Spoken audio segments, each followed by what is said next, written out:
The great gamma पहलवान, कुश्ती का ऐसा महान खिलाड़ी जो कभी किसी से नहीं हारा। लोग आज भी गामा पहलवान का नाम और उनके किस्से सुनकर हैरान रह जाते हैं।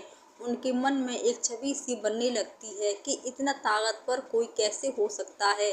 बड़े से बड़ा पहलवान उनके आगे नहीं टिक पाया। लोग आज भी कई बार सवाल पूछते हैं कि वो क्या बहुत लंबे चौड़े थे, या फिर आखिर वो ऐसा क्या खाते थे जिसकी वजह से वो कभी नहीं हारे, या फिर आखिर किस मिट्टी में जन्मे थे गामा पहलवान।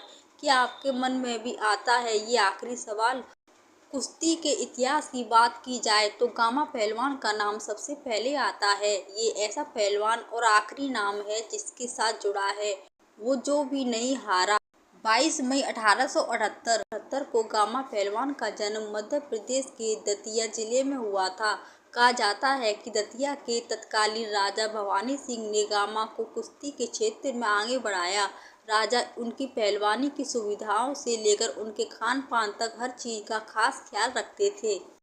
बताया जाता है कि गामा पहलवान का अखाड़ा वीर सिंह पैलेस में आज भी है। दरअसल गामा पहलवान का ननिहाल भी दतिया में ही था।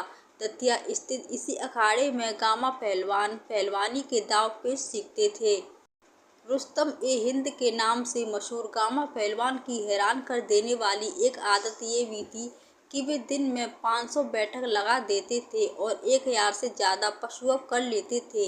लोग आज भी उनकी ताकत के ऐसे किस्से सुनकर दांतों तले उंगली चबा लेते हैं। दुनिया में आज तक ऐसा पहलवान दोबारा नहीं हुआ जो कभी नहीं हारा हो। चेहरे पर गजब का तेज रखने वाले गामा पहलवान ने 10 साल की उम्र से कुश्ती खेलना शुरू किया। 52 साल तक वे कुश्ती खेलते रहे, लेकिन इतने लंबे करियर में उन्हें कोई नहीं हरा सका। महज 10 साल की उम्र में ही पहलवानी शुरू कर दी थी। गामा अपने 52 वर्ष के करियर में कभी कोई मुकाबला नहीं हारे। कई लोगों को आपने ये कहते सुना होगा कि आखिर गामा क्या खाते थे, तो आपको जानकर हैरानी होगी कि गामा शरीर के साथ इतनी मेहनत करते थे, डाइट भी उसी हिसाब से लेते थे। कहते हैं कि उनकी पचाना आम इंसान के बस में बिल्कुल नहीं है। गामा डाइट में 6 देसी किचन, 10 लीटर दूध, आधा किलो घी और बादाम का शरबत लेते थे। वहीं उनकी हर दिन की डाइट में 100 रोटी शामिल थी। गामा के पिता मोहम्मद अजीब बख्श भी एक पहलवान थे। ये भी बड़ा कारण रहा कि गामा को बचपन से ही पहलवानी का शौक था। कहा जाता है कि गामा पहलवान ने पत्थर के डबल से बॉडी बनाई थी।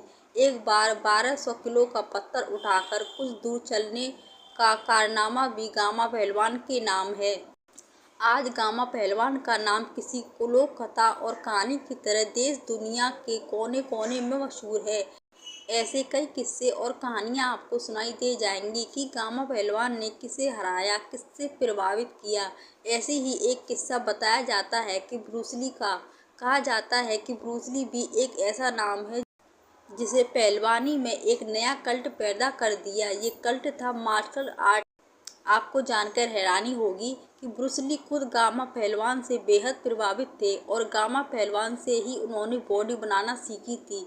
कहा जाता है कि ब्रूस ली लेखों के माध्यम से गामा पहलवान की कसरत का पर नज़र रखते थे और फिर खुद उसी तरह प्रैक्टिस किया करते थे। यहाँ तक कि ब्रूस ली ने दंड बैठक लगाना भी गामा को देखकर ही सीखा था। कहा जाता है कि गामा पहलवान सामान्य कदकाठी थे। उनकी हाइट 5 फुट 7 इंच थी।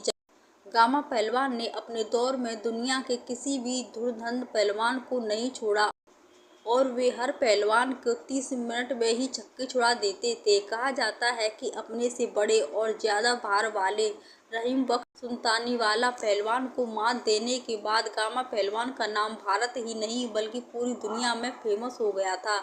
इसके बाद गामा पहलवान ने दुनिया भर में अपनी ताकत का मोहा बनवाया और लंदन के तत्कालीन वर्ल्ड चैंपियन पहलवान स्टेनिलॉस जेकिव्स्की को भी बराबरी के मुकाबले के साथ हरा दिया था। भारतीय पहलवान गामा को रिएक्शन भी झेलना पड़ा। एक राष्ट्रीय इवेंट में हिस्सा लेने के लिए लंदन की यात्रा पर गए गामा और उनके छोटे कद की वजह से चैंपियनशिप में हिस्सा लेने से रोक दिया था। तब गुस्सा होकर गामा पहलवान ने एक खुली चुनौती दे दी कि वह किसी भी भार वर्ग के किन्हीं 3 पहलवानों को 30 मिनट में हरा सकता है। हालांकि उस वक्त किसी ने भी भारतीय पहलवान गामा की बात को गंभीरता से नहीं लिया। बताया जाता है कि काफी लंबे इंतजार के बाद गामा को एक लोकप्रिय अमेरिकी पहलवान डॉक्टर बेंजामिन रोलर ने चुनौती दी। बेंजामिन रोलर पेशे से एक डॉक्टर थे और एक पेशेवर फुटबॉल खिलाड़ी भी थे। गामा ने रोलर को 2 बार चित किया। पहली बाउट में जहां गामा ने रोलर को 1 मिनट 40 सेकंड में हराया, वहीं दूसरी बाउट में 9 मिनट और 10 सेकंड में चित कर दिया। कहा जाता है कि गामा पहलवान का जन्म भले ही अविभाजित भारत में हुआ, लेकिन भारत पाकिस्तान बंटवारे के समय गामा पहलवान अपने परिवार के साथ लाहौर चले गए। हालांकि कहा जाता है कि पाकिस्तान जाने के बाद भी वह दतिया आते जाते रहते थे, क्योंकि पहलवानी से शुरुआती गुण दतिया में सीखने की वजह से उन्हें यहाँ से विशेष लगाव था। गामा पहलवान का जन्म भारत में 22 मई को हुआ था, वहीं पाकिस्तान के लाहौर में 23 मई 1960 को उन्होंने आखिरी सांस ली। बताया जाता है कि गामा का परिवार आज भी पाकिस्तान में रहता है।